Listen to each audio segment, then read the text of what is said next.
Assalamu alaikum. Please be seated, please. Be seated. Imam Sahib kahan hai? Come and occupy your usual place, your seat.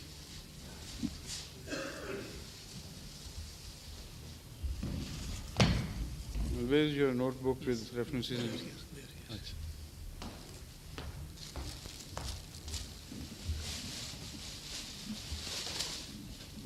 Miss Sahib, why you come and sit close here? So I have to ask a question. Do you better sit here, please? Push the chair in front here. Right. Now, have you finished with the preliminaries? Yes. The recitation has been translation, and we have explained the procedure, and introduction has been done. Right. So it's question answer session straight away, right? So who's going to monitor this? And Mudaffar will you? Please do.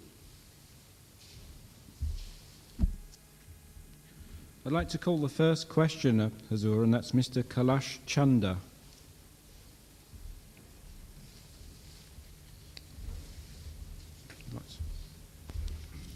I'd like to read your question. Yeah, just state your name and where you're from. Where is supposed there?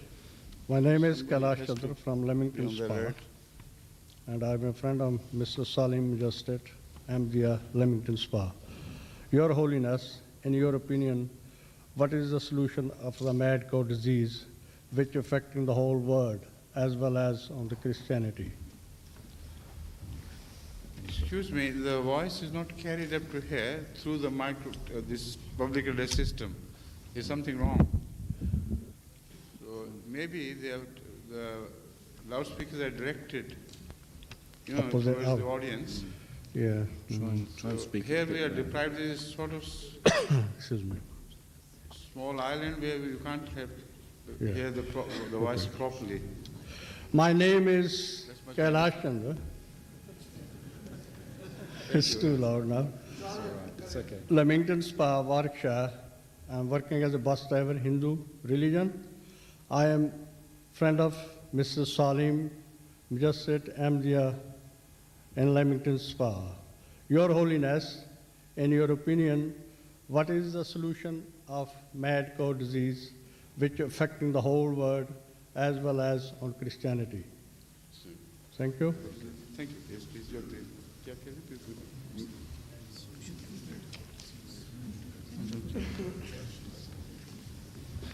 I was expecting such a question, but I'm really intrigued by the interest taken in the mad cows and not in the mad humanity.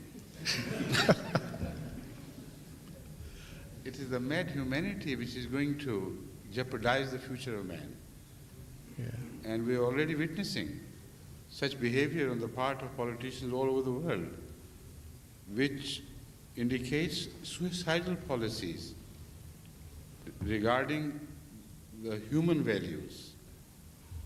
Now, when I say they follow suicidal policies regarding the human values, they think human values are not national values. Yeah. They lie outside the domain of national interests. This is absolutely wrong.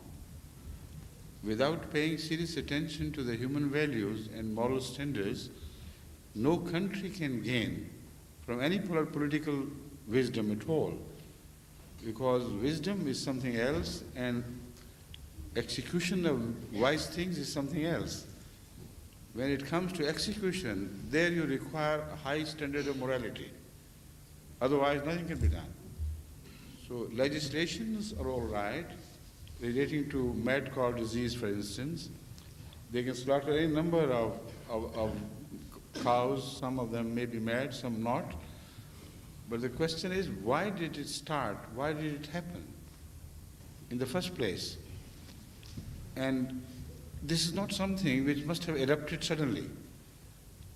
It must have a history of many years where this disease was raising its head and most probably was suppressed, not the disease but the news of the disease, for the fear of loss, until a time came when it went out of your hand.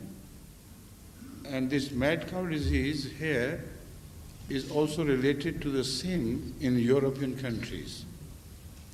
I remember not long ago, there was a news item regarding Switzerland that some official of the government who had leaked this information to the press was penalized for talking about mad cow disease taking place in Switzerland. Similarly, it is reported that in Germany also many cases have been reported, but they have been suppressed. So also in other countries. So the point is, why shouldn't they have at least a European panel of investigators who go into the whole matter from the point of view of Europe and see where it began, how it works, and there should be a united policy, well charted, well worked out, which should apply to all European countries. Unfortunately, Britain has been singled out as a target of criticism by all the rest, while, as I have pointed out, I suspect that this disease is not confined only to Britain. Why should it be? There has been free exchange of beef previously for many years. Why should it work only to the disadvantage of the British only and not to the disadvantage of those countries which had imported meat before that? Secondly, in my opinion, there should be a sort of quarantine applied to only those areas where this disease has been definitely been established, where this disease has been found present, and it should not be, the British people should not overreact to this issue by destroying all the cows everywhere in the country. This will be a disaster of a national order, and the entire economy is going to be shaken. It's not a small thing. So what I have in mind is to first pinpoint the areas where definitely such cases have been reported, to put them under quarantine, and start examining the fields where the cows are fed, the clover or whatever it is they feed to the cows here, or the grass fields. They should be thoroughly examined, and before a hasty action, it should be firstly pinpointed as to where the diseased fodder or grass or whatever it is present, and how you can handle that. It's a question of the next 10 years or 15 years policy, which, if wisely made, can root out the future threat. Or just by slaughtering the cows here and not taking care of the pasture where they are grazing, it may erupt again, may be suppressed for a while and then may raise its head again. So I personally believe, I have been watching the news and the discussions on television, I think appropriate measures have not been taken so far in the right direction. Too easily, Britain has accepted the role of the target of the whole European community. This should be contested. But perhaps it is because they are expecting some aid of £1 billion or something, and that is what has left them no choice for taking up the issue seriously and debating it. So I think it is in the national interest of the British people to raise this issue, as I have suggested, and investigate. If I am right that such cases have been reported elsewhere in Europe, then it should be made a question of entire European community. They would resist naturally, but nowadays you can find evidence without any problem. You are a country of Sherlock Holmes, and the methods which were mythical or legendary have become reality in this modern time. You have got every resource at your disposal to find out what is happening elsewhere in Europe and find the evidence, no problem. So this is what I believe in general. As far as the religious point of view is concerned, if you ask this question in relation to the religious point of view, the religious point of view here is of simple common sense. Every religion is based on common sense and values which are weighed against the evils, and a very well-balanced judgment has to be issued or a decision has to be reached at, whereby you see how much the government should suffer, how much responsibility is incurred on the government, and how much the farmers should suffer and how much can be saved. So a realistic appraisal of the whole situation has to be made with in relation to the distribution of responsibilities and fixing of responsibilities. Unfortunately, in every democratic system, the country is divided into parties and the party interests. These are not issues of such nature as to be sacrificed, so that in making them partisan issues, you sacrifice the national interests. It should be a joint party commission, Labour, Liberal, Conservative, and other individuals who have worked well for the national interests. They should go into the whole issue. But unfortunately, again here, the whole issue is being dealt with as if it is going to make the future general election for one party or the other. If you treat your questions of national interest which are so serious, then there is a lack of responsibility which has to be attended to. Thank you. Thank you. The second questioner is Mr. Robin Gibson.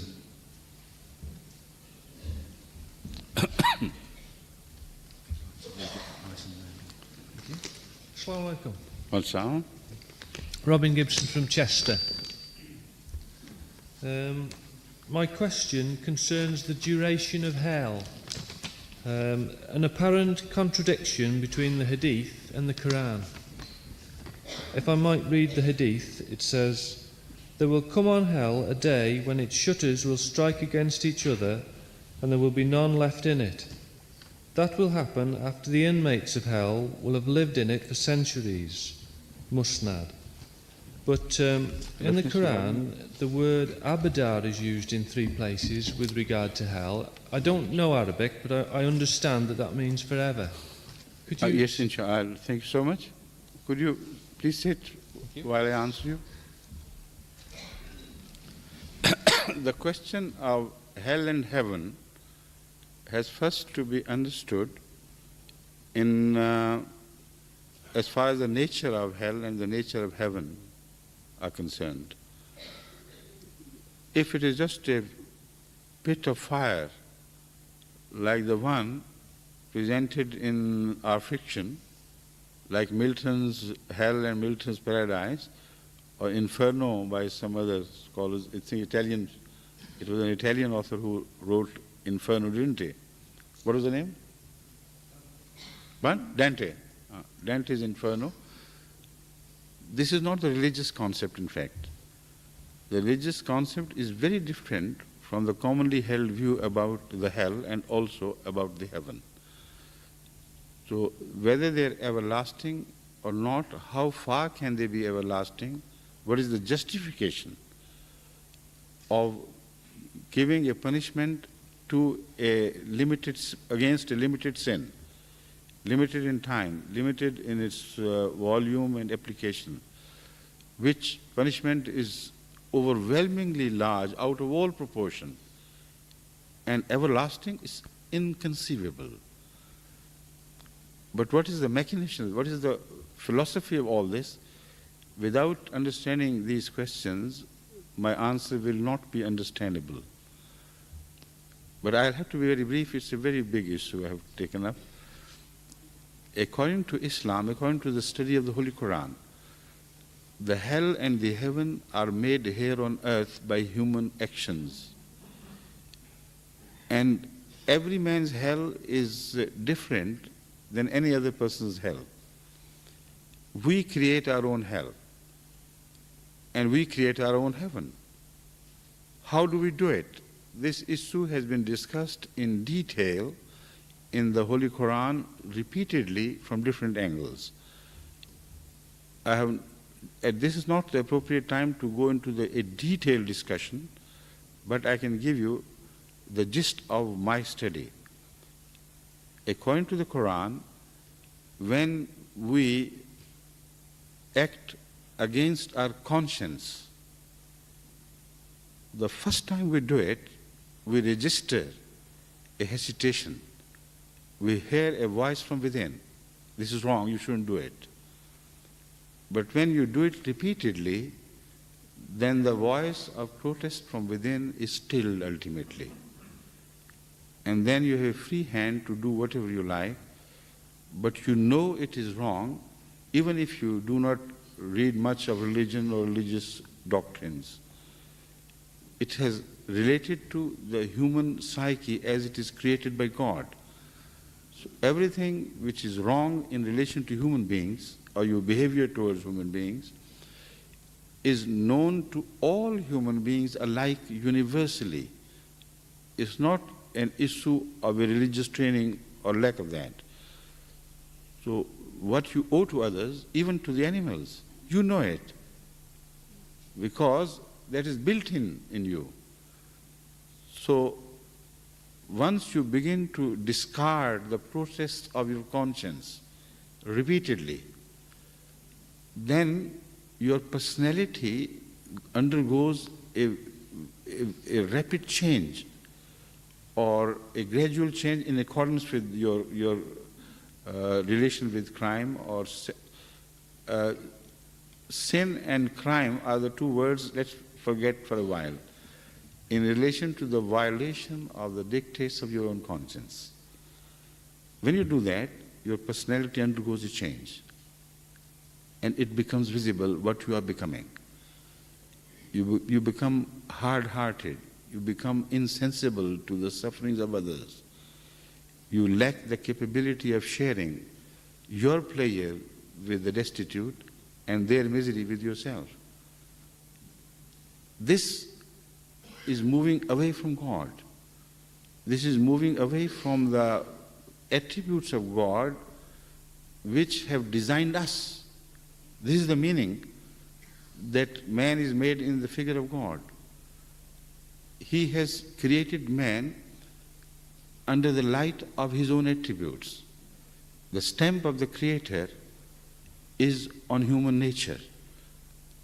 So the moment you decide to work against the dictates of your own nature and take a separate path going away from what you were created by God, then you end up into an area which is non-existent as far as God is concerned, which is not created by God. That is what is evil, and the evil surrounding and the even world you let yourself be engulfed in. When such a man dies, he has lost all taste for goodness. He has lost all taste for the attributes of God.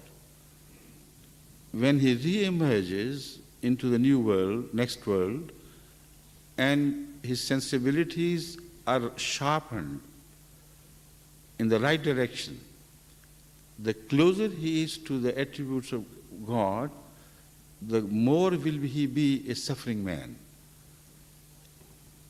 You can visualize this with the help of daily human experience.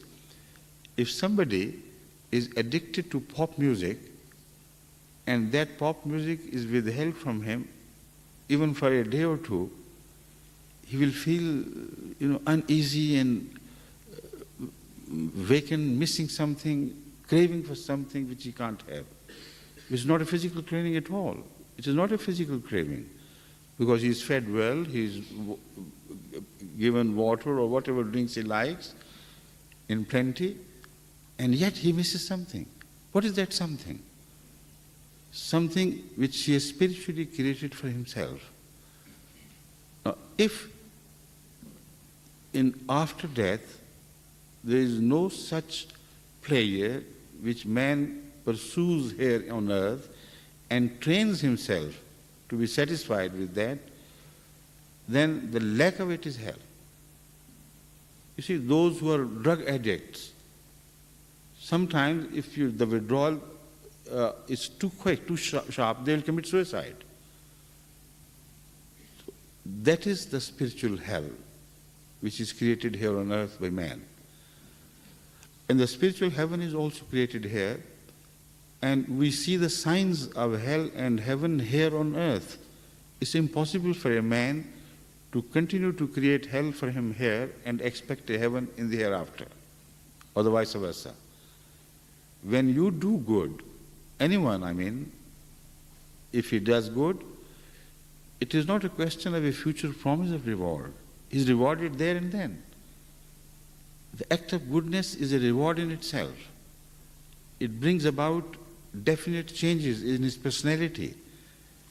The goodness to which he ultimately gets addicted becomes reflected in his expression, in his face, in his style of talking, in everything he does. And every time he is used to do some goodness in certain area of goodness, after a while he will have to do some more. Because this again is the human nature, that you can be satisfied with something for a while, but after a while the same thing becomes boring for you. If you do not add to it, then the pleasure is lost. If you do not subtract from it, then the shock of sorrow is absent. So what is life? It is sorrow and happiness, changing sides, up and downs of these passions in man. So exactly like this, goodness goes on building itself in man. And when it becomes eternal in him, when it becomes an integral part of him, then the reward has to be eternal. Because death is not his own design. He does not cease to do goodness because he's tired of it. He's rather addicted of goodness. So according to the Holy Quran, that is the true definition of goodness, which comes and stays with you, never leaves you afterwards. So such a heaven as you create here on earth becomes your future reward. If you're addicted to the hell exactly in the same sense, then it should also be eternal. But the Holy Quran says, with the grace of Allah, because His mercy overwhelms everything else, even His mercy is transcendent over His own other attributes. So out of sheer grace and mercy, He'll bring the hell to an end at last. But that was not because it should happen like this automatically. It shouldn't happen, but with the grace of Allah in the hereafter, after a while when the man has punished in the sense that he learns to live without evil cravings, I should say, then gradually a time would come when he would be removed from that hell of his own creation and will be gradually moved towards heaven. Now the time scale which we study in the Holy Quran or other scriptures seems to be very large. But to my understanding, the time scale of heaven and the time scale of the hell should not be judged in the same terms with the same yardsticks. Because when we suffer, our time expands. And sometimes a moment appears like eternity. When we are happy, the time flies by. Even the years spent in happiness fly like duties, and just in the twinkle of the eye, we seem to have finished our period of happiness. So when the hell is described as long, it may not be in real terms of the number of years, etc., or number of units of time. When the heaven is described as interminable, there is no other way it should have been described. Because even if it terminated after 1 billion years, the pleasure and the happiness and the satisfaction of the heaven would seem to have passed by in a matter of a few moments. So this is what I have learned from the Quran. I don't have time to give references in detail, but when I said something, I always had a verse, particular verse in my mind. So hell will not be eternal. Heaven will have to be eternal, because the reward for his goodness it could not come to an end, because his goodness could not come to an end. So in all fair play and justice, the reward of such a goodness, which had to continue if death had not put an end to it, has to be eternal. Thank you.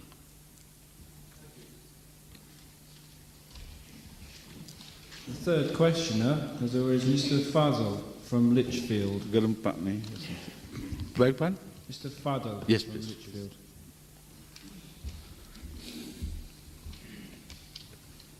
Your Holiness, my question is far away from the theme of the first question. It's down to earth. Would Your Holiness comment on the peace agreement between Arab state and the State of Israel? And what does Your Holiness feel about suicide bombers? Thank you.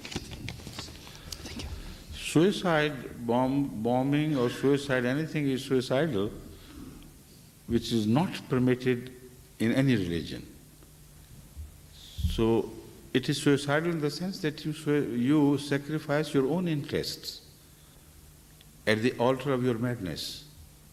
Suicidal bombing began in the recent history with the Pearl Harbor, when the Japanese made squads of their pilots who would hit the American naval planes and naval bases, while if they had just tried to bomb, it was so well defended and well impregnated that it was not possible for the Japanese pilots to do that.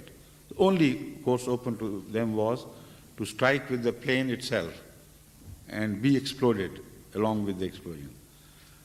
This is the unfortunate element which has been introduced in the modern warfare expression of hatreds. Later on, in cases of feuds which are of like Palestine feud with Israel and some other feuds, political nature, this was again introduced. But as I've said, it is suicidal for those who employ such things, because then the punishment which comes is nondescript. And then you can't blame the enemy who has been hit like this, against which he has no defense really. In practice, very little chance of defense is possessed by those who are hit through suicidal bombing, etc. The answer to that is what you observe in Sri Lanka, for instance. Large number of people in retaliation were killed because they could not have access to the suicider who is already gone. But the forces behind were revenged against. So what is happening in Palestine? A large number of innocent people are suffering. But the logic is exactly what I have just explained.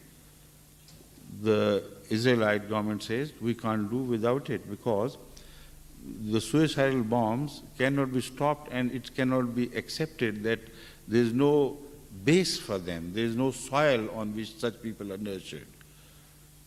So the only alternative we're left with to destroy the soil. So madness gives birth to madness. And suicide in any way, in religious terms, is absolutely forbidden.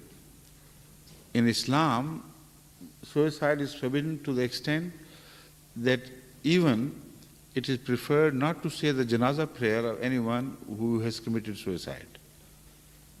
So many a time they are buried without any religious ceremonies. The principle involved in that is that while you live, you can seek forgiveness for the sins you have committed before your last breath. But if you commit suicide, suicide is that last crime against God which you could not seek forgiveness for, because it kills you at the instant you commit that crime. So it leaves to God, everything is left to God. Whether He shows mercy on such people or not is His department. We don't have any way to interfere and find out what He will. I don't mean to say that such people who have committed suicide will all go to hell.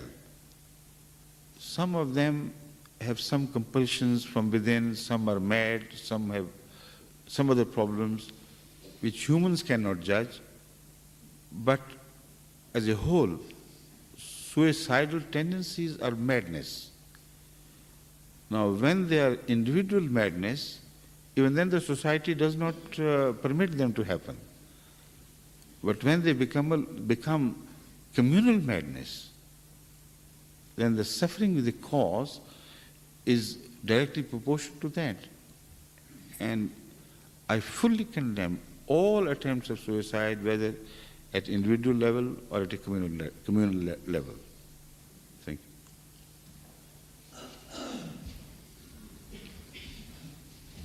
you. The next question is Mr. D. Wallace from Coventry. Mr. Wallace doesn't seem to be present here. Or I'm sorry. Yes, please.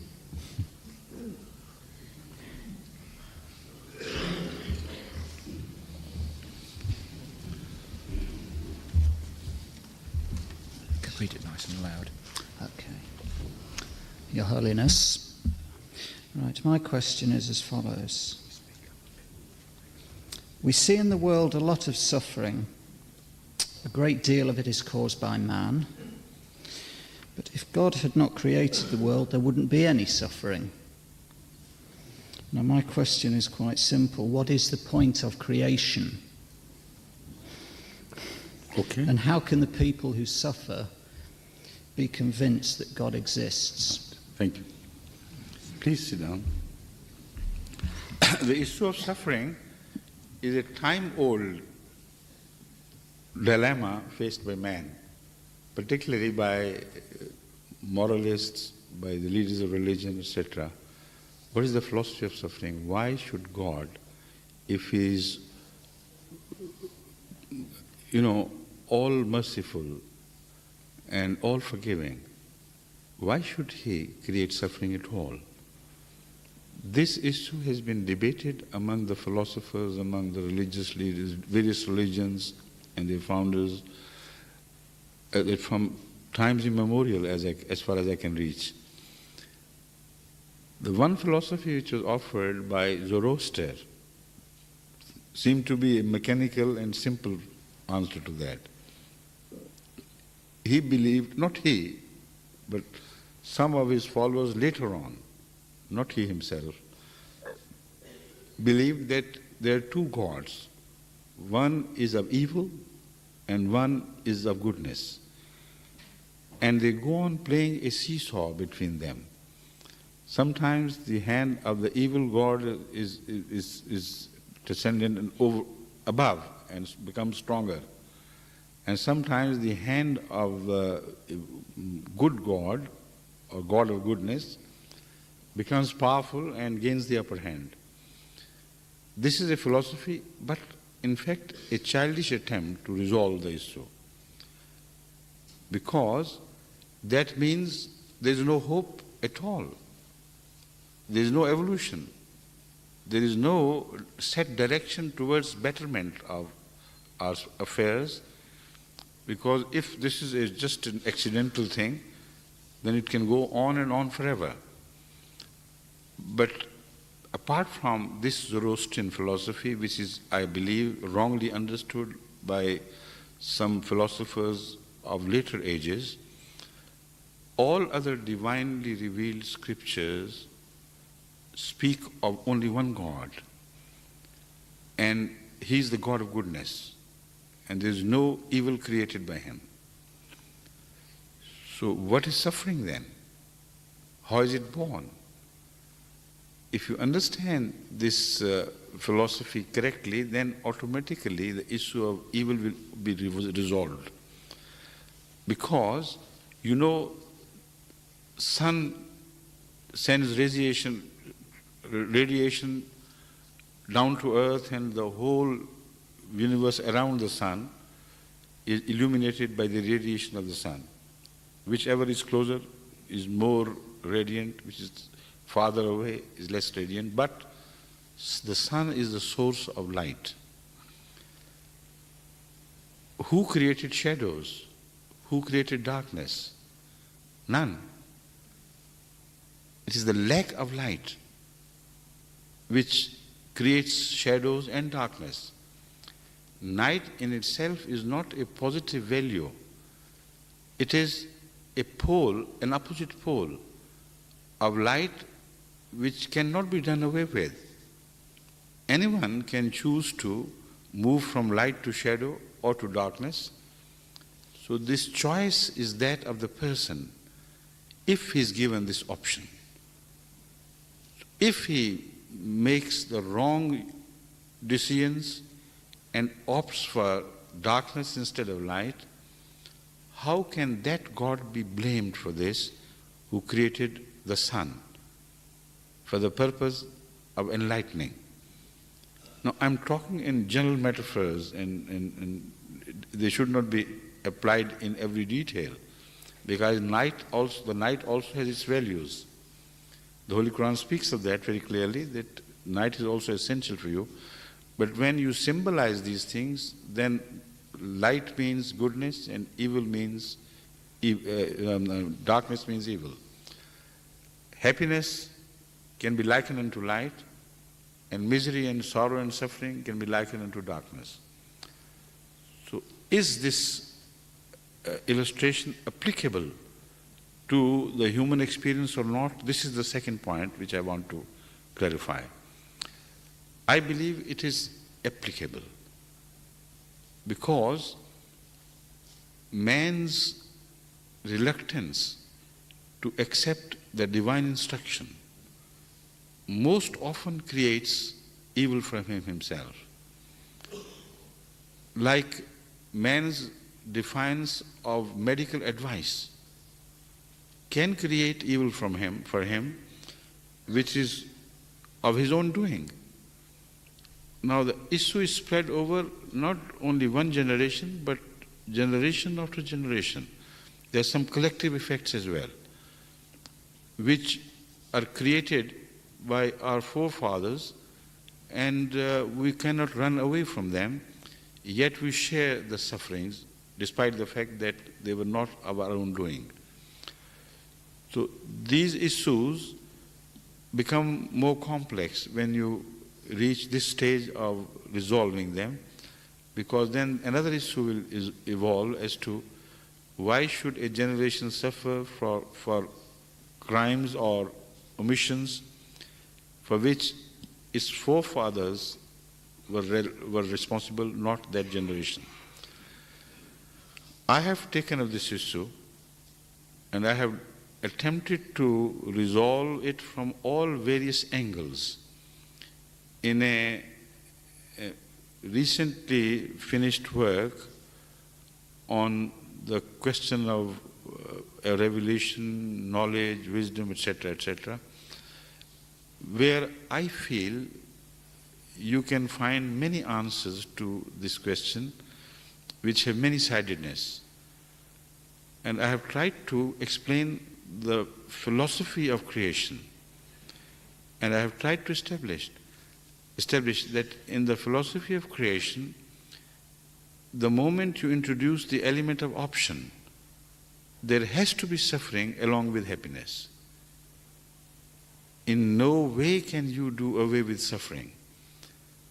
But suffering is sometimes punishment and sometimes not. When I say you inherit some the results or consequences of some misbehavior of your parents or forefathers, however remote they may be, I'm not talking of crime and punishment. I'm talking of cause and effect. They're two different things. So in the world, particularly in the study of evolution, it is not crime and punishment which we observe. It is the cause and effect which we observe. And in the world of cause and effect, there is also suffering and happiness. They go hand in hand. Remove one and the other will disappear at the same time. So this is a very profound issue which has to be read, at leisure and spoken of at with far greater time at your disposal than I have been allotted here in this brief time. So I hope you wait for the time when this book is published, and as I have promised you, if you read the entire chapter, you will find many answers to what has been agitating your mind regarding the suffering. And if still there are some things unanswered, then you can contact me if you are still interested in my answers, and through your friends here or directly by writing to the mosque in London, you can have time appointment with me, and inshallah we will discuss it further. You understand my limitations, why I can't explain everything in detail. Right, thank you. The next questioner is Sheila Rogers from West Bromwich. She's a care manager in a home for the elderly.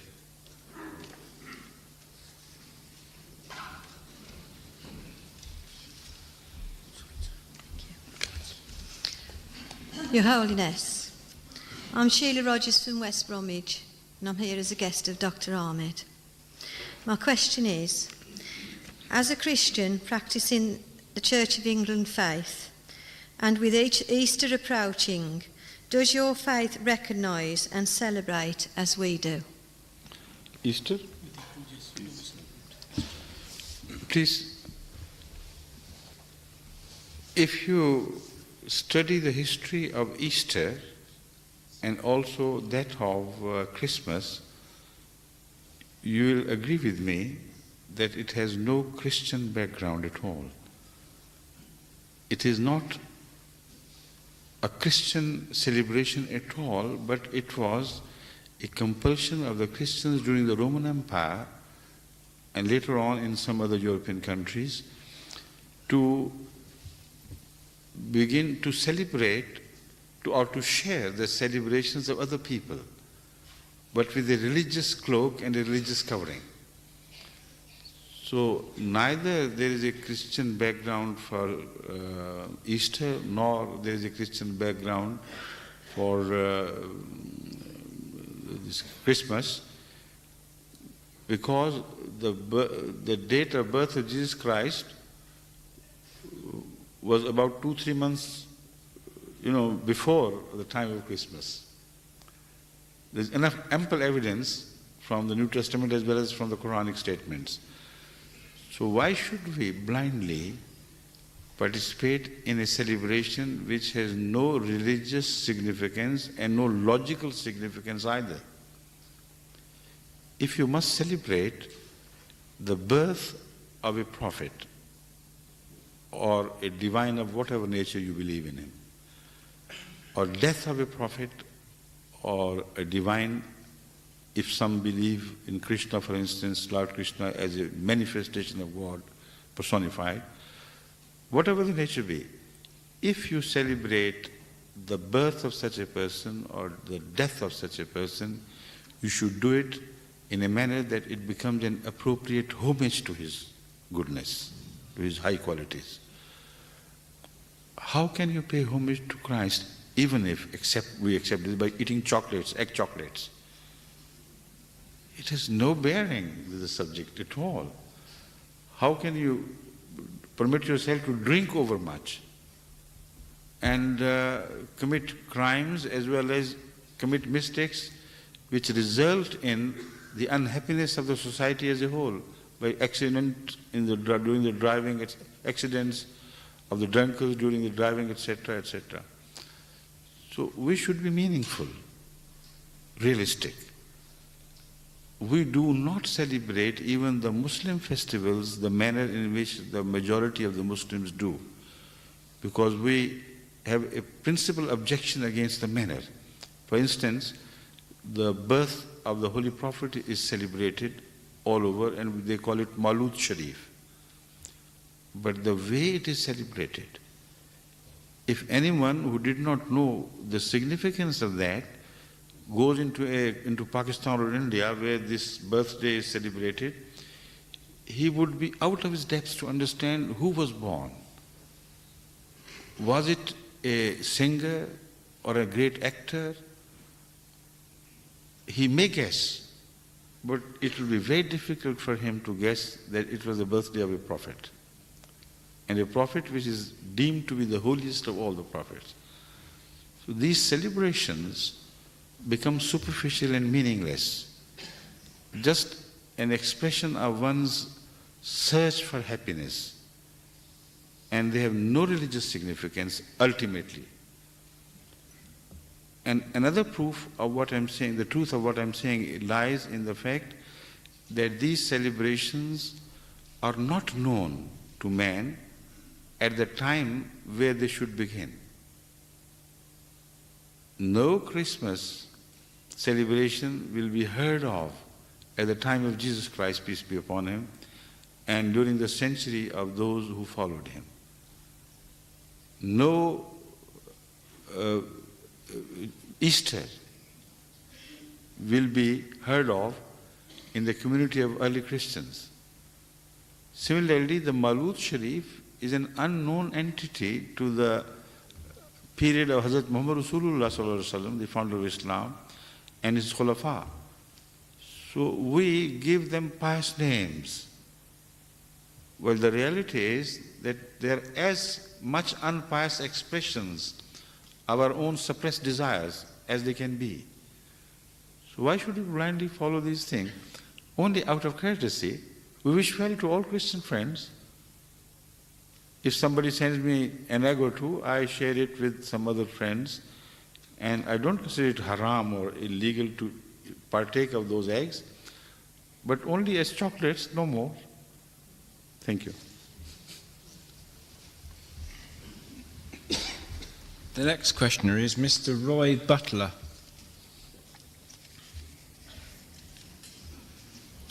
think you've got three here. Which one do you prefer? Okay. Good evening, sir. Good Ray evening. Butler. I'm a teacher and a Christian. I'd like to ask about the sensitive issue of religious education. The teaching of religious education in British state schools aims to educate pupils about all world faiths with the hope of producing a tolerant, multi-faith society based on mutual respect. That's the hope. In the light of this, do you consider the recent request of a school here in Birmingham for purely Islamic religious education, that's what I believe, in a devotional manner, a step forward or a step back? Thank you. I understand. Please take your seat. You see, I have very clear views on this and very unpopular views regarding the reaction of the other Muslims who do not belong to my community. You see, I think it's simply a question of Muslims or Hindus or Christians or whatever they be. It's a simple question of a sane policy, which should be national, which should be based on justice, and which should be applicable in all its detail once the principles are accepted. If any government accepts the responsibility of teaching religions in the secular education, then they will open a Pandora's box which they will never be able to shut again.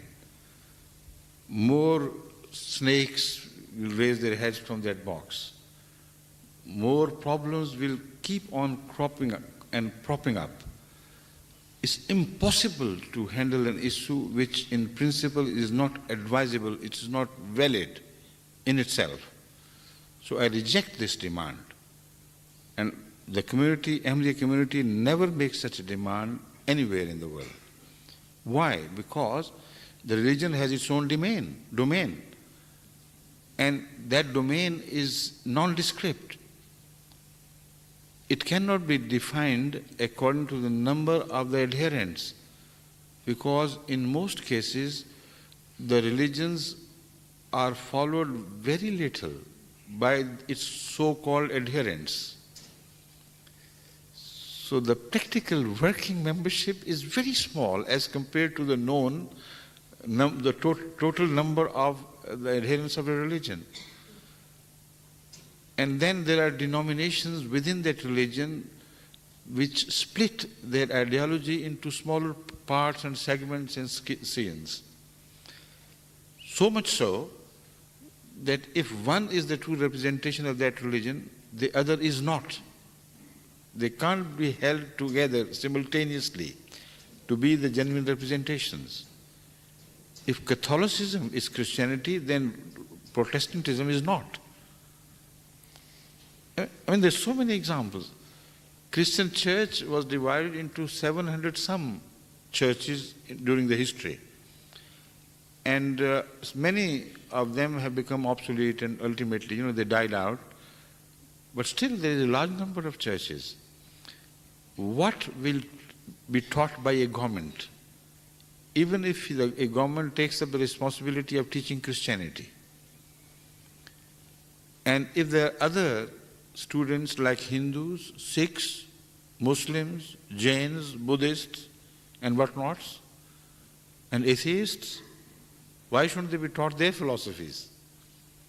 So the question of teaching doctrine, religious doctrines, does not lie within the domain of politics at all, does not lie within the domain of democracy. It should be rejected on principle. It is for the religious denominations themselves, their organizations. After all, they earn a lot of money from their followers. Some money has been turned into real estates like the huge church properties, etc. And some are year-to-year earnings, like many Muslims here go for, with a bowl in their hands, go for financial sacrifices for a good cause. But they are quite rich and they can manage things for themselves. Why shouldn't they take care of their own ideology? Why should any government take interest in their ideology at all, when it is not even practicable for that government to take interest in the ideology of the largest number of its citizens, Christians, when they themselves are nondescript? Nobody knows how many are real Christians and how many are nominal. So this is an issue which is absolutely impossible to accept in principle, and even if you accept it, it is impossible to be implemented. It will create problems far greater than it can resolve. Now, once the government accepts this and starts making curriculums for Muslim religious teaching in the domain of ideologies and doctrines, the immediate reaction of certain sects would be that you have not represented us properly. You have taken this information from our enemies, and you have not allotted us enough place in that book. And other sects would rise and say, you have not represented us. So it will be a rigmarole of problems which can never be resolved. Hatred will be generated, of course. All your educational houses and schools and seats will become the seats of hatred mongering in the name of religion, in the name of God. So even if you are impressed by the potential of a protest by a community, if they are not, their demand is not accepted, it will be good riddance if you face it now, here, and have done with it forever. If you accept that demand, there will be no running away from it afterwards. What is far more essential is the moral teachings of religions. It is that which is lacking. It is that which brings peace. It is that which is universal in its character. Even if you introduce Christian morality to the degree that it is understood by some scriptures, if you are stricken on one cheek, offer the other, no sane man can take exception to that. Why do you have done that? It is good. It is more sacrificial. So, moral teaching of all religions is universally acceptable, because here the criterion is conscience. So, I insist that moral teachings should be introduced because we need them so much. You may not have to give them any title, Christian, Muslim, Hindu. Rest assured that moral teaching will be accepted by all people, whichever religious denomination they belong to. Because the moral teaching of the religions is the only area of religious teaching which remains unanimously accepted, universally accepted. So go for that. That is what we need. That will bring peace. And that's what we need. Thank you.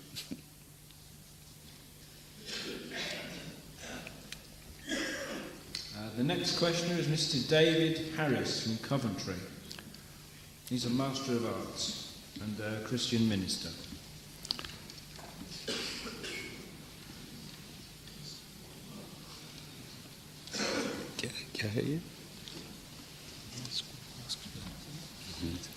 Christians would rather.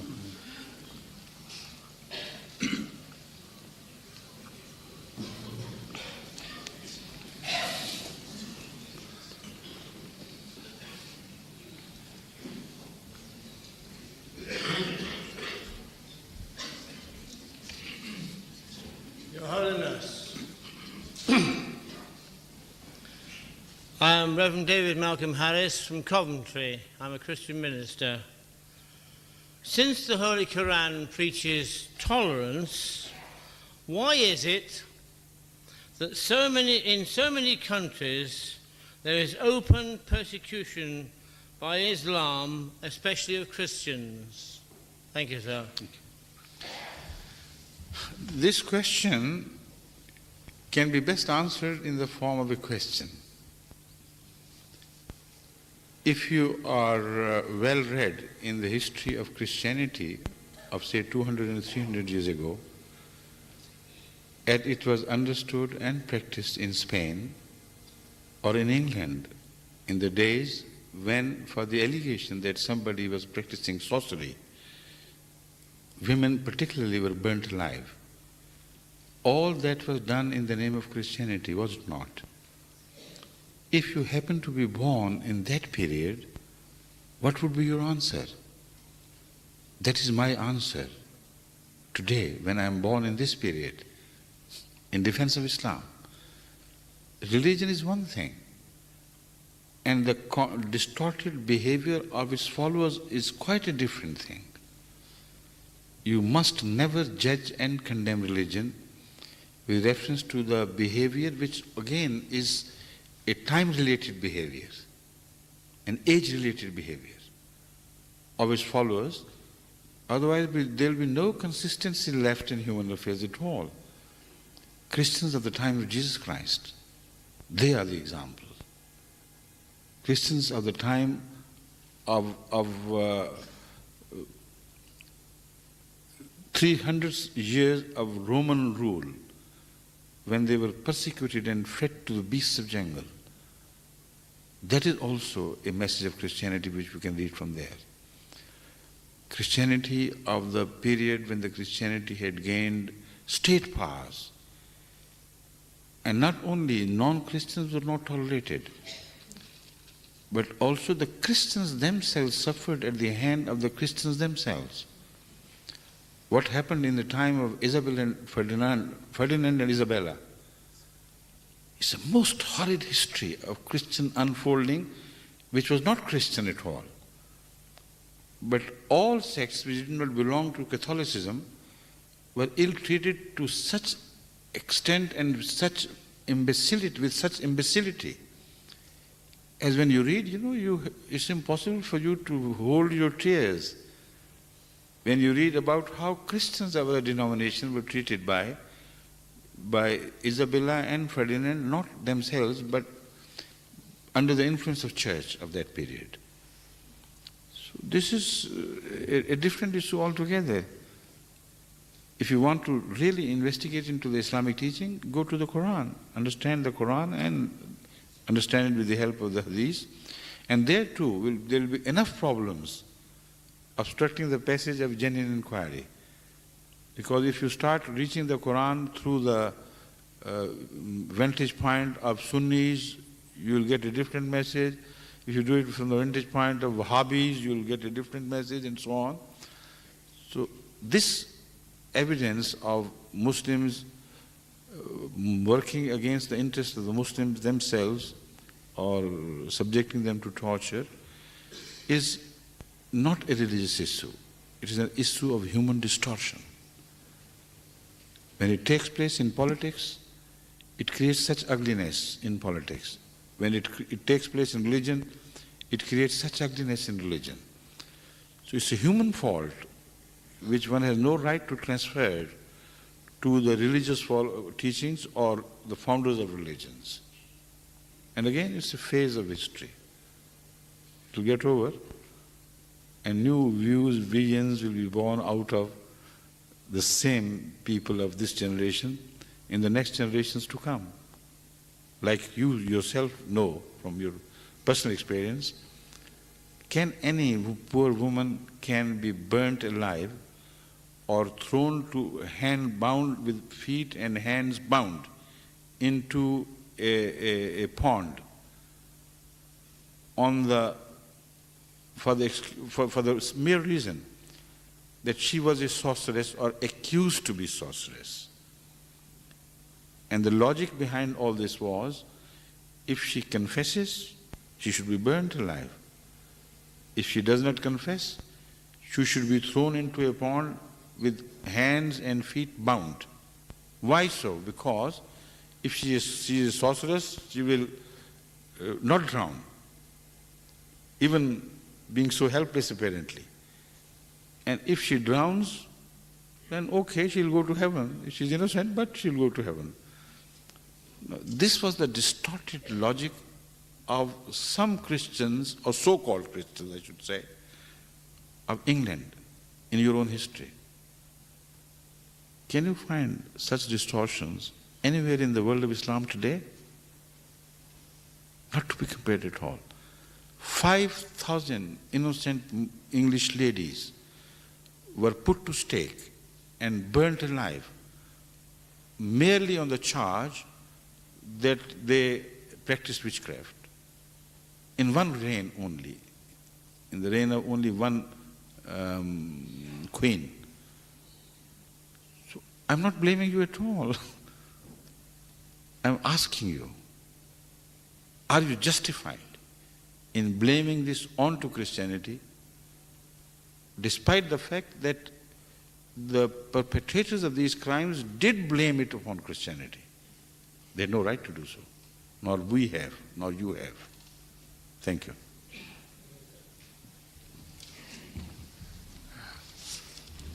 The next question is Professor Amir Hussain from Bangladesh. He's a professor. Yes. Professor of what? Assalamu alaikum, Huzur. It's my proud privilege to see you. Which subject? My subject is agricultural extension. Right. So when I came to England this time, I met you in London Mosque. And tomorrow, inshallah, I'm going back. Tomorrow? So, yeah. Return to your country? Yeah. Thank you. I'm so glad that you'll be returning to a calm down country now. Yeah. Recently, events have taken place by the resignation of your ex-president or Prime Minister. Prime Minister, yeah. Which have brought calm back to the country, and I hope wisdom as well. We hope so. And you'll kindly pray for our country. Inshallah, I'll do that. So, Huzur, a few weeks back, probably you have noticed in some of the dailies that some Scottish scientists, they have been able to do some genetic cloning to develop a special breed of sheep. And the scientists worked on that, and some of them are in the view that in future also they will be able to produce a special breed of human being. Yes. So my question is that if it is possible in future, what it will be considered from religious point of view? My first answer is that thank God I'm not born in that future. Already we have suffered enough at such scientific experimentations with the creation of God. And we do not fully realize what we are doing. I can quote scientific evidence against this, well-established scientific evidence, that when we play with synthesis of things which can interfere with the creation of God, we are really asking for trouble, and sometimes very big trouble, because our knowledge is limited and our experience with the synthetic drugs is non-existent. Unfortunately, the pharmaceutical industry as well as other concomitant industry which relates to improvement of man's life here on earth is a wild experimentation with new chemicals which can backfire, which can destroy the very peace for which, in the name of which these experimentations are promoted. I draw your attention to many such drugs which were supposed to bring peace of mind, like 81 and some others. And later on it was discovered that those drugs created more madness in man than bring calm to him. Because when through suppression you are provided with a sort of peace, it in fact is a blind addiction to that drug which has to be increased gradually. When it increases, it has its other effects which scientists had not known before, because they had not been using them in such high dosages. The result was that the latent effects of the same drugs surface, and they begin to punish the person who sought refuge under the canopy of their forgetfulness they create. Now, this is only one single case, but a research was carried out in this area alone in America, which was published under the title Mind Control. And this research was carried out by very high-level scientists who are widely respected. And the outcome of that research was that most of our research in the area of drugs which alleviate pain and suffering are an exercise of producing madness in the country and greater suffering, much greater suffering than they can ever alleviate. There are other drugs which you know very well have been brought to the limelight because of the effect they produced on the embryo of a pregnant mother. Nobody knew what was happening inside until deformed babies began to be born.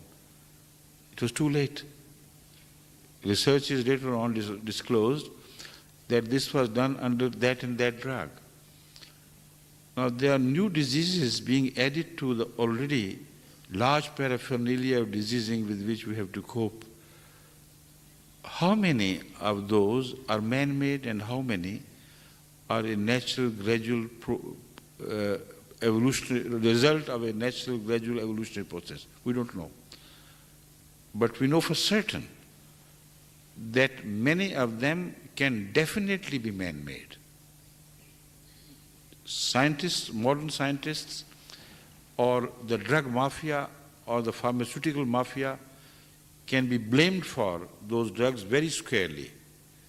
But it seldom reaches a point of evidence, a degree of evidence where it can be proved in courts. Most often, we don't realize what is happening to us. We are addicted to tin foods and preservations of food and this and that, which we go on feeding our generations with and making them addict to such foods. What may happen in the future, only future will tell. But occasionally, from our past lack of caution in accepting these new methods of preservations, etc., we begin to suffer in the present. But that is not all that is in store for us. And what do we gain in the bargain? Larger eggs, larger apples, larger pears, all empty of taste and fragrance. Compare them with the same grown in the fields of such farmers where they commit themselves not to use artificial manuring, etc., etc., and see the difference. I can tell you from my own personal experience, I traveled far and wide in America, and wherever my hosts, especially took care to please me with large baskets of fruits. Until I had seen them directly with my own eyes, I did not know that they were present in the same room which I occupied. They had to be seen, lying there on the table. There was no aroma, no fragrance, no pleasant smell which excites your appetite for them. When you ate them, they were just insipid and without the natural taste. While if you go to a farmer who grows the same fruits entirely with the natural manures, there is a difference of antipodes, east and west, between the quality of the two. So why not eat less? Why overfeed yourself with inflated food articles and overmuch stuffed with artificial things? They have their own problems again of obesity, for instance. I've seen obesity striking at Americans at such dimensions that it was unbelievable. I was sitting once with my family in a Mexican restaurant, and we saw two ladies occupy the chairs, and they seemed to be sitting on the small edges of the chairs. Much of them overflowed. And the amount of food they consumed, unbelievable. This is the new trend in America. Eat and eat and eat and continuously go on eating. You can't find an American idle nowadays, but he must continue to eat constantly. With what results? And this rubbish, this does not do any good to the human values and qualities and the real pleasures. So I am against all such measures which we have not learned through a long historical process.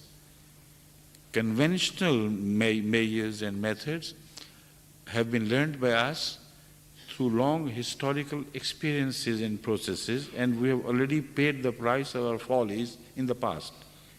Now we can play safe with them. But if you permit such, such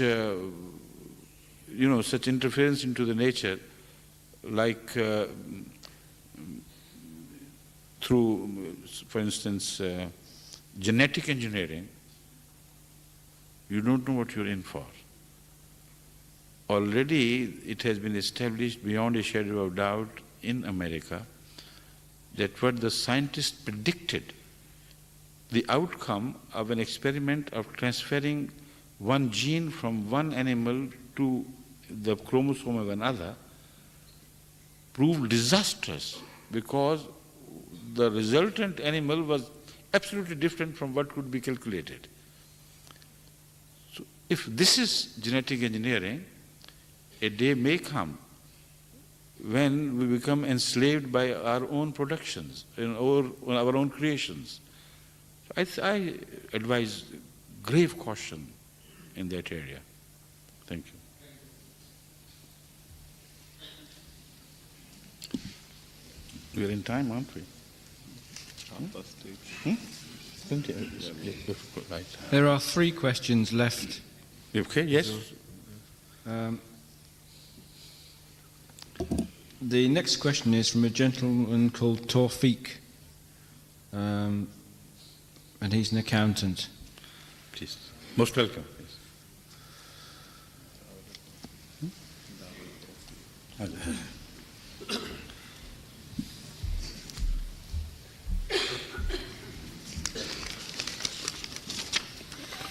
Assalamu alaikum. Wa alaikum assalam wa rahmatullah. Brother Tawfiq? Yes. From?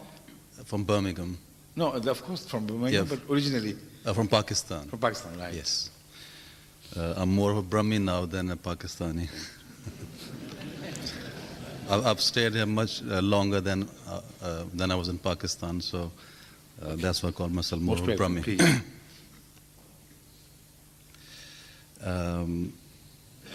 A person living his life as a good human being, surely he need not be an Ahmadi Muslim, or does he need to be one as well? Such a person does not have to be a Muslim either, according to the Quranic teachings. The Quranic teaching is very broad-minded and humanitarian and universal. So the Holy Quran speaks of such good Jews who are a model and a paragon of virtue in honesty, in trust, etc. So the Holy Quran says, don't condemn any people, wholly as a class.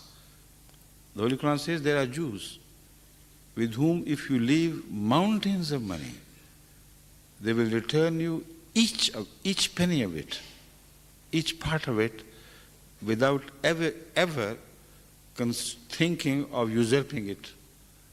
But there are others with whom if you leave a penny, who will usurp and run away with it. So total class condemnation is forbidden in the Quran and in the clearest possible terms. That is why there are 3 verses particularly relating to the issue you have raised. The Holy Quran, have you found that? إِنَّ الَّذِينَ آمَنُوا وَالَّذِينَ هَادُوا وَالنَّصَارَى وَالصَّابِئِينَ. Yes. إِنَّ الَّذِينَ آمَنُوا وَالَّذِينَ هَادُوا. إِنَّ الَّذِينَ آمَنُوا وَالَّذِينَ هَادُوا وَالنَّصَارَى وَالصَّابِئِينَ مَنْ آمَنَ بِاللَّهِ وَالْيَوْمِ الْآخِرِ وَعَمِلَ صَالِحًا فَلَهُمْ أَجْرُهُمْ عِنْدَ رَبِّهِمْ وَلَا خَوْفٌ عَلَيْهِمْ وَلَا هُمْ يَحْزَنُونَ. Surah Al-Baqarah, 2nd chapter and 63rd verse. If you count Bismillah as the first one, then it is 63rd. The message is so clear, loud and clear. It says, definitely, verily, such people as have believed. That is in Hazrat Muhammad Rasulullah sallam. وَالَّذِينَ هَادُوا, and those who have become Jews. وَالنَّصَارَى, and the Nazarenes, that is Christians, was-Sabiina, and people of other denominations which follow any divine teaching. Sabi is a term used by the Arabs in relation to Ahl Kitab, which are outside the domain of Jews and Christians. So, but they also follow some kitab, some guidance from Allah. Having explained this, the Holy Quran goes on saying, Man amana billahi wal yawmil akhir, out of these classes, whoever believes truly in God and in the day of judgment, in the concept of answerability, wa amila salihan, and then he acts righteously, falahum ajruhum inda rabbihim, their reward is with their Lord. Wala khawfun alayhim, wala hum yazunun. There is no fear upon them. They have nothing to repent or suffer from. So this is the broad-minded teaching of the Holy Quran, which leaves the issue of forgiveness and redemption to God alone. It is not for man to take over God's role, and it is not at all for man to condemn a people as a class, as a whole. I believe that there are hundreds of thousands and even more of non-Ahmadi Muslims who are excellently well-behaved, thorough gentlemen. And whatever they believe in, they try to exercise. But also there are so many Christians which are models of virtue, humane in their character, who suffer for the suffering, who are ready to share their happiness with those who do not have. So how can you reject them because they do not belong to your denomination? It is the honesty, the inner truth, which will be the decisive factor in the sight of God. So we do not do that at all. But at the same time, when the Muslims say Islam is essential for all the people of the world, it's a generalized statement. It means that Islam is the latest religion with which Allah is pleased. And truly, for the benefit of man, this is the religion. If you follow it, you do it to your own advantage. If you do not, you do it to your own disadvantage. But it is for us to send the clear message. Individually, you can be good. But as a religion of the world, what you follow is deficient in leading the world to a world peace. This is the claim of Islam. But it does not condemn every individual of any religious society at all. Thank you. Thank you. The next questioner is Mrs. Sylvester from Sutton Coldfield. Mrs. Sylvester. Sylvester. Sylvester. Sylvester. Good evening, Your Holiness. Good evening. I think you've partly answered my question, so I can either change it to another question, or you may be able to elaborate on this. You're most welcome to do whatever you please. Well, I'll institute something into it. Yes. My original question was, as God is perfectly able to create perfection in his creation of man, why did he incorporate a latent sinful nature in mankind, which in itself... Could you come a bit closer to the microphone, please? Sorry. Could you hear it? No, it's all right. Yes. Do you want me to repeat it? No, not before that. Which led really to man's inhumanity to man. And I'd like to add to that... What are the factors, you mean? Well, I would like to know that why would God do that when he could have created God perfection? has not done anything. I've already, as you said rightly, yes, I know. So I've already partially answered this question. That's right. But still, I want to draw your attention, it's a very important question, to the fact that when we are selfish in relation to others, whether this selfishness is exercised on a family basis in relation to the remaining society, or clannish basis, or national basis, it always creates unhappiness. To begin with, for others. Ultimately, for those who create such happiness for others out of selfishness. Because the selfishness of other people begins to hit and bite those who initiated it themselves. So the real answer lies in one's loyalty to values, moral universal values, not limited religious values. And therein lies the hope for our survival. This is my belief, firm belief. Now, what would be your next question, please? If, as it is recorded in the Christian scriptures, that man was created in God's image and likeness, and God is a spirit, and further on in the beginning of the scriptures, man is then created from the dust of the ground. Is there not some discrepancy between man's spiritual creation and his physical one? Can I sit down? Please do, please. There is no discrepancy, according to my understanding, no contradiction whatsoever. It is only the failure of man to understand the religious terminology and the parables, for instance, used by various prophets, sometimes are misconstrued, misinterpreted, and it is the misinterpretation which creates problems. I have written on this subject in detail in the book which I just promised you will soon be published. What is the meaning of the beginning of life?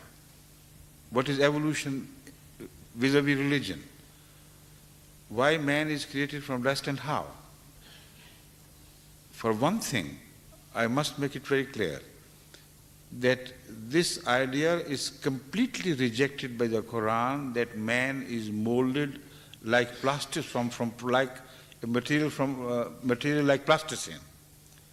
From a material like plasticine made of mud, while it was being dried but not yet fully dried.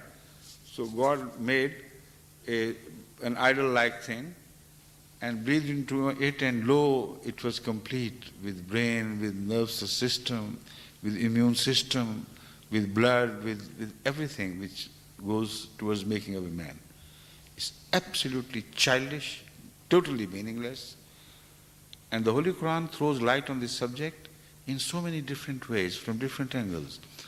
The man is described in the Quran as having grown at one stage like vegetation. Man is described by the Holy Quran as having made of dry, wringing clay, wet clay, water, earth, and so many other things. So if you study them together, then you will begin to observe a progression in that. Then you will immediately know the order of creation through which we have passed. Beginning with dust, beginning with water, we have passed through many stages. At one stage, the Holy Quran says that man was an unknown entity. That means the life was there, but man was not there. Unheard of entity. The Holy Quran says that didn't we make you grow like vegetation? Or did we ever grow like vegetation? Of course we did during that phase of evolution when the the zoological life had yet not been created, but life had started through vegetative growth. And gradually, perhaps at the same time, concomitant with that, other developments began to take place. Then the Holy Quran again refers to the origin of reproduction, human or any species reproduction. It says, we created you from a single being. That single being is referred to as a female. This rejects the popularly held view that woman was created out of the rib of a man. It says your origin is a feminine origin in the sense that whatever animal we created, it gave birth to another animal without the help of any other agency. Then the Holy Quran says, وَخَلَقَ مِنْهَا زَوْجَهَا. Then God created out of that female its own partner. So asexual reproduction turned into sexual reproduction. And when there were two partners already created, then man was created afterwards. وَبَثَّ مِنْهُمَا رِجَالًا كَثِيرٌ وَنِسَاءً. Then women were created after that. So it's a matter of understanding the scriptural terms. Unfortunately, the failure of understanding the scriptural terms in depth have resulted in so much spread of atheism in Christianity, in Judaism, in Islam, everywhere. Because when they considered there was a paradox to be resolved, where there was a contradiction between the word of God and the act of God, you could not accept both to be true. So what they observed with their own eyes as laws of nature, they followed them and rejected the word of God, which seemed to contradict the laws of nature. Well, it never does. So this is my answer to, in general, to your question. There are no contradictions whatsoever. Man or animal life, whatever it is, has been created with an order, with wisdom, with deep truth. And if you read all the references to it together in any divine scripture, you can still be led to the truth. Thank you.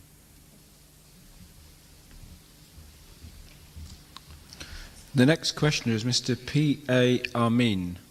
Yes. If there is time, there is one more questioner after this, if there is time. Beg pardon? There is one more questioner Okay, yes. after this questioner. Please.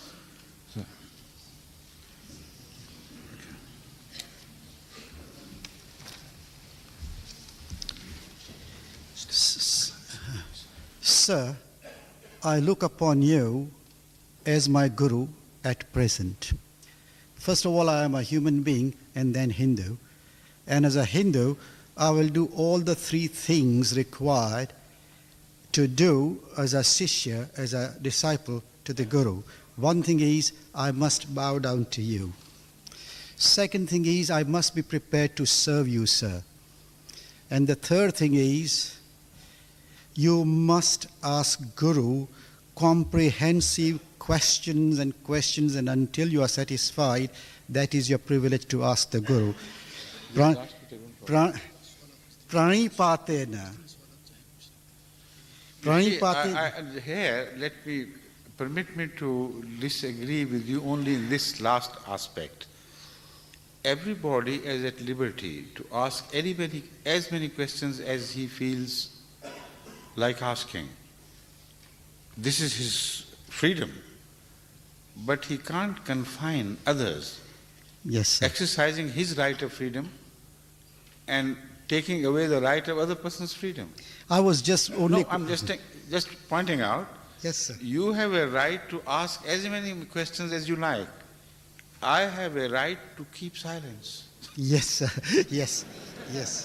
Because of the shortage of time. Yes, sir. If not for no other reason. Yes. Thank you. Yes, please. Proceed. I was just quoting the words of Lord Krishna, Pranipatena, Sevaya, and Pariprashnena. My question is, sir, in the Revival of Islam leaflet, it's mentioned that the founder, Hazrat Ghulam Ahmad, claimed to be the promised reformer who believed that he was to appear not in an independent capacity, but only as a subordinate to the Holy Prophet of Islam. He believes Islam to be the final and complete code for all mankind. I believe every religion and their spiritual leaders speak of their religion and philosophical truth to be the final and complete code for all mankind. Does not this sort of approach by all religions and their leaders, gurus, create a sort of conflict amongst their followings with others? Why do we have to suffer from this divine and miraculous missionary approach? Aren't we better off? Excuse me, if you permit me for a while, I would like to go out and come back within a few minutes, because your question seems to be made of 100 questions. It's not a short question to be answered in short terms. So if you permit me, I take leave of you for a while and then I'll return after having my ablution and be ready for the prayer which is going to be followed here immediately. Right? Thank you. Please be seated. You can sit here while I answer your question. Request him to occupy the chair. You don't have to keep standing. Okay. Please occupy the chair and then I'll answer your question, right? First of all, let me explain why I said you asked 100 questions or more. Because you claimed that a claim similar to that made by the founder of the Ahmadiyya community is made by all the religions of the world. When you said that, to verify the authenticity, validity of your claim, one has to go into every religion, in the domain of every religion, and find out whether they did make such a claim or not, and on what basis. So in this way it was not just a rebuttal in any sense. I wanted to point out to you that a claim is made with relation to religions of which most of us have no knowledge. And those who have the knowledge, their verdict will not be accepted by others unless references are made to their books and a comparison is made. So that is why I am unable to answer your question at length and in depth, because as I said, it is 100 questions which have to be answered altogether.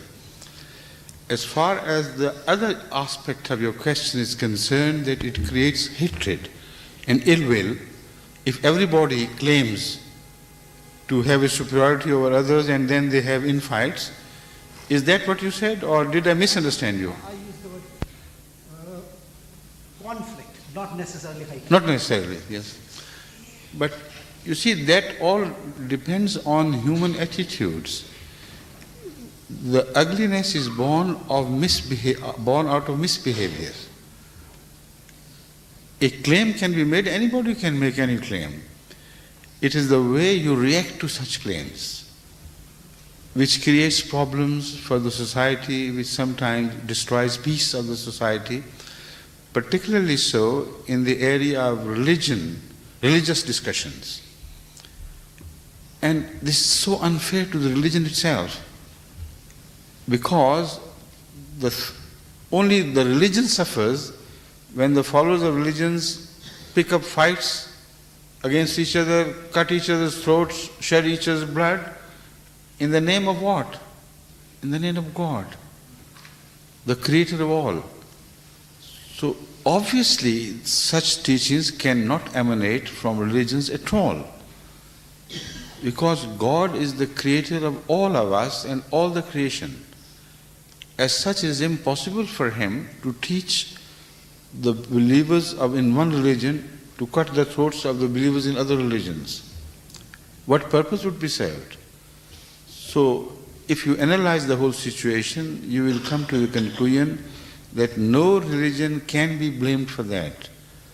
But religious leaders must be blamed for that, who misunderstand their own religion, distort their own teachings, and create suffering in the name of God. So any religion who reacts to the claims of other religions in this violent way, I believe, and I repeat, I believe, is not a religion at all. It is the people who follow that religion who do that. The religion is not responsible. That is why you find the message of peace and cooperation and sacrifice in the divine scriptures of all religions alike. sacrifice, suppression of anger,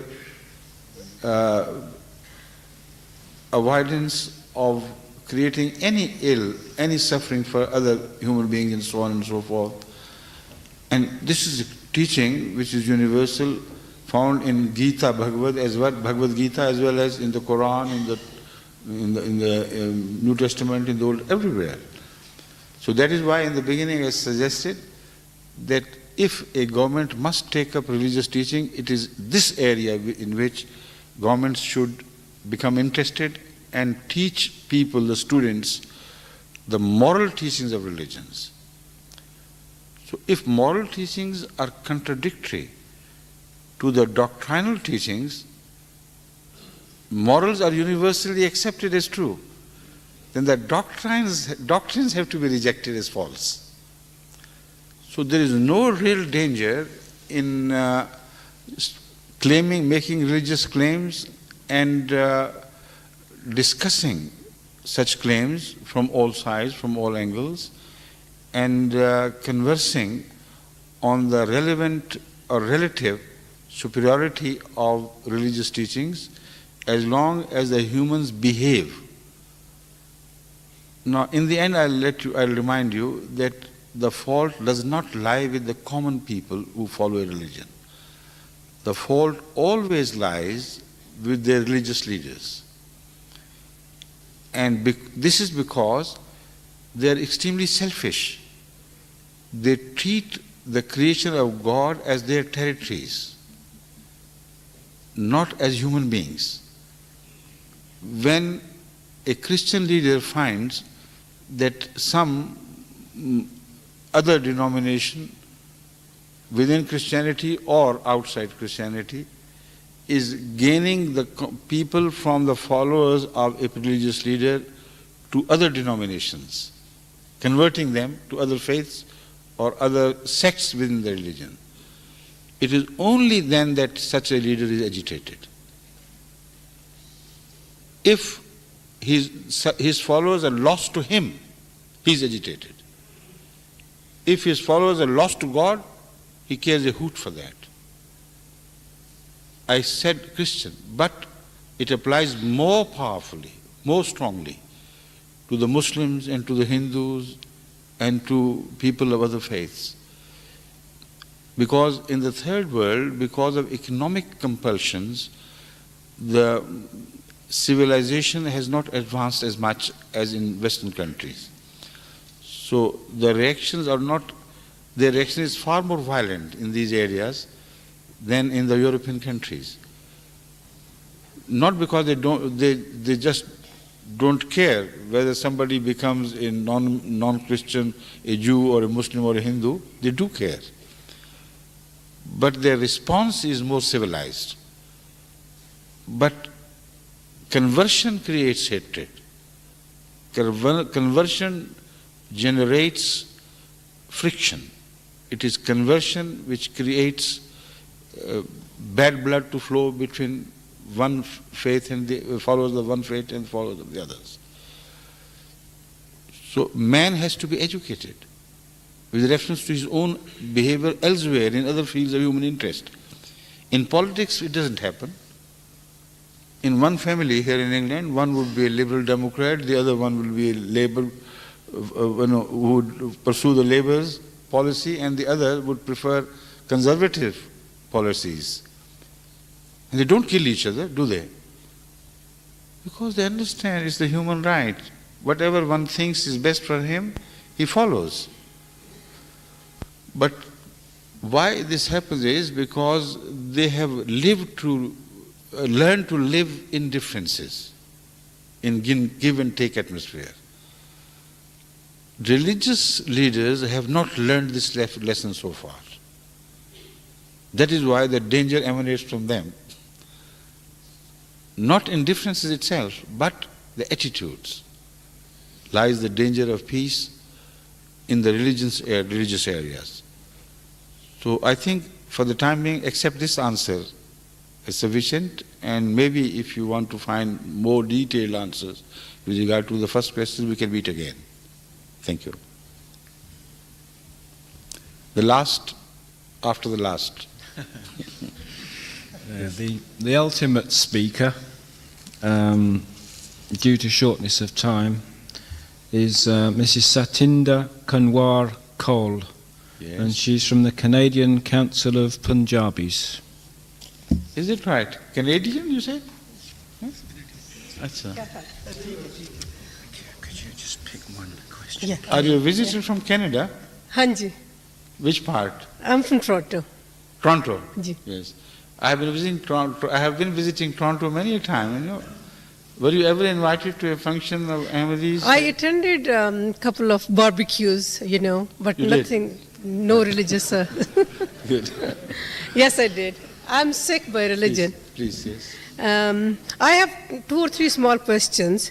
My basic question is that I belong to a Sikh religion, and I was told and morally prepared that God is one. That's right.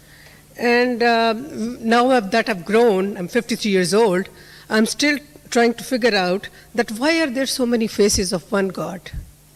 So many faces. So many faces of one God that I was told there is one God, but there is so many faces. So What do you mean by faces? faces is, you know, the God. I mean, I've seen different religions. A religion should be I one, understand. which is humanity. This can be answered very simply with reference to Don Quixote, or as it is mispronounced as Don Quixote, an epic work of a Spanish writer. It begins, you know, the whole book begins by pointing out the dangers which lie in observing something from different vantage points and not permitting others to accommodate for that angle of vision, change in the angle of vision. For instance, in this particular case, there was a shield on a post which was colored red on one side and blue on the other. Mm-hmm. 2 knights were coming from opposite directions, approaching the same shield. They stood by the shield and started talking of this and that. And incidentally, one looked at the beautiful color which was red from his side and said, "What a beautiful red it is." And he said, "Excuse me, sir, I do respect you, but it is blue, it is not red." He said, "It is red." He said, "It is blue." Because you see it very different. So they, you know, attacked each other violently, and although, according to the story, none was killed, but they were very poorly mauled, very unfortunately. They ended up in being wounded to the very extreme. The question remained unresolved. If they had died, both of them had died, believing the same shield to be either red or blue. So why do we adopt this stupid attitude with relation to God and relation to religion?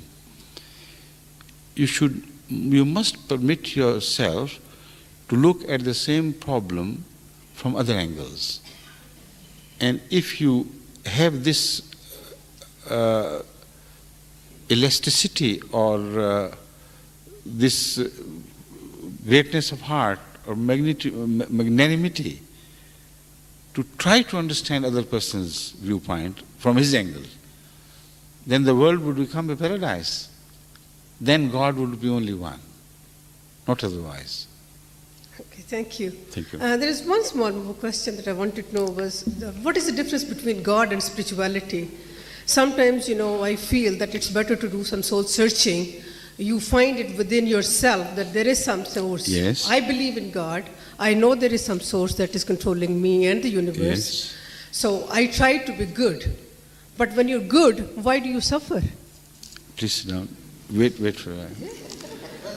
I've already answered this tripartite question in my previous answers to different questions. On the issue of suffering, I spoke briefly, but I thought I just gave you a general idea of my belief how it should be resolved, this issue of suffering.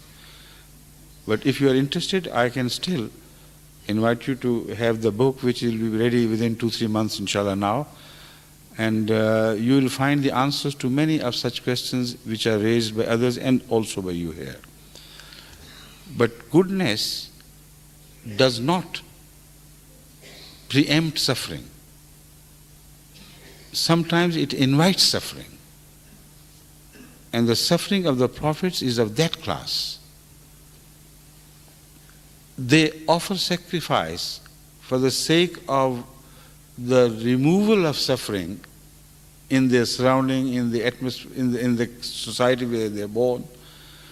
For the alleviation of other suffering, they suffer themselves. They stick to the message of truth which they know can only be instrumental in bringing back sanity to man's affair, and which will ultimately result in the removal of suffering altogether.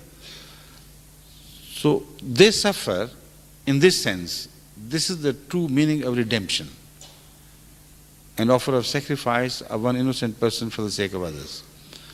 So suffering is not always bad. In fact, suffering is reformative. If we had no experience of suffering, the world will become unlivable. Already enough damage is done to the society everywhere, to man as such. But it is the suffering which brings him down to the normal level of common sense and thinking and does not permit to go beyond all limits. When a mother suffers for the sake of her child, if you ask that mother, please go to sleep, enough is enough, will she react favorably to your suggestion? Sometimes such mothers will lose patience. What do you know of sympathy? What do you know my bondage to my child, of my bondage, my love for my child? You are calling me not to comfort but to hell. Leave me alone. I feel satisfaction in this suffering for the sake of my own child. So again, looking at this angle, from a different angle, suddenly we begin to discover that the suffering of the prophets is not a punishment to them. They have no other option. That is the only peace for them. If they did not care for the rest of the mankind, then of course suffering would be a punishment. But if it is a self-inflicted suffering out of a desire to alleviate other suffering, then this becomes not a punishment but a reward.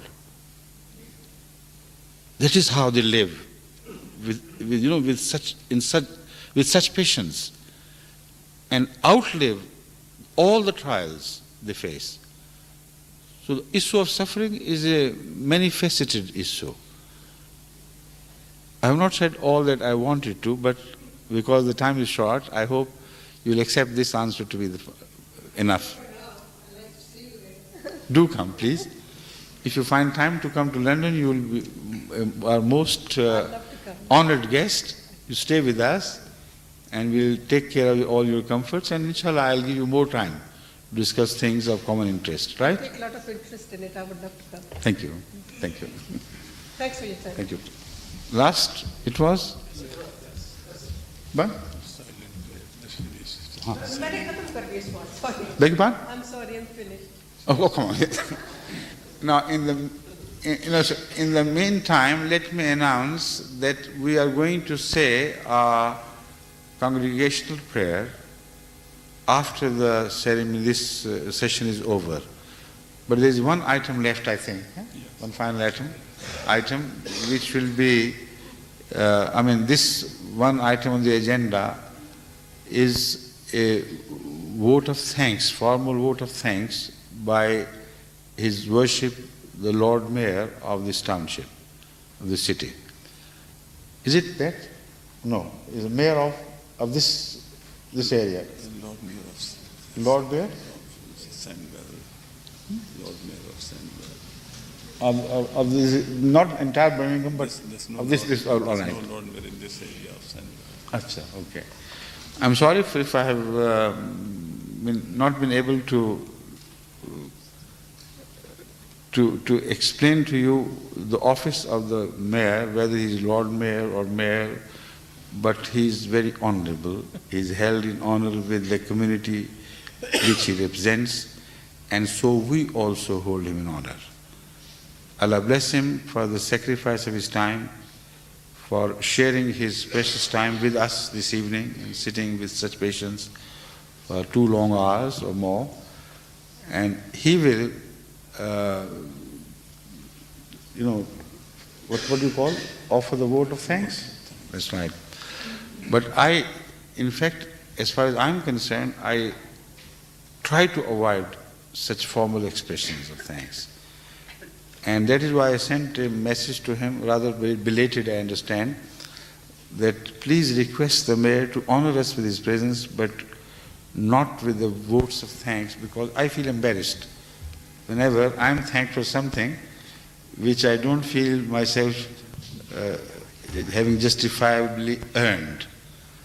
But still, this is our commitment, and Your Honor has graciously consented to come and bring this ceremony to a close, this function to a close with your words of thanks. Thank you so much. Would you please come forward? From where? Huzur, I owe an apology. I have not asked officially the Lord Mayor yet whether he will give vote of thanks. This misunderstanding has been continuously hanging upon my peace of mind for the last few days. I did not want to bother the Lord Mayor to do this. And I sent a frantic message, in fact, rather a hurried message to the gentleman who is the president of the Jamaat here, for God's sake to try to avoid this. His presence is enough for us. It's an expression of his magnanimity, and we do owe him gratitude for his presence, not that he owes us any gratitude for holding this function in his territory. So I'm glad that you had not conveyed it to him already. No, so that I have already discussed with him. I crossed it off. My next matter, I was meaning silent prayer. Okay. Now we stand corrected, and I stand relieved. The last item to which he referred, he meant was the silent prayer. So whoever our guests would like to join us in silent prayers, in whatever style they like, they're most welcome. We do it in this way.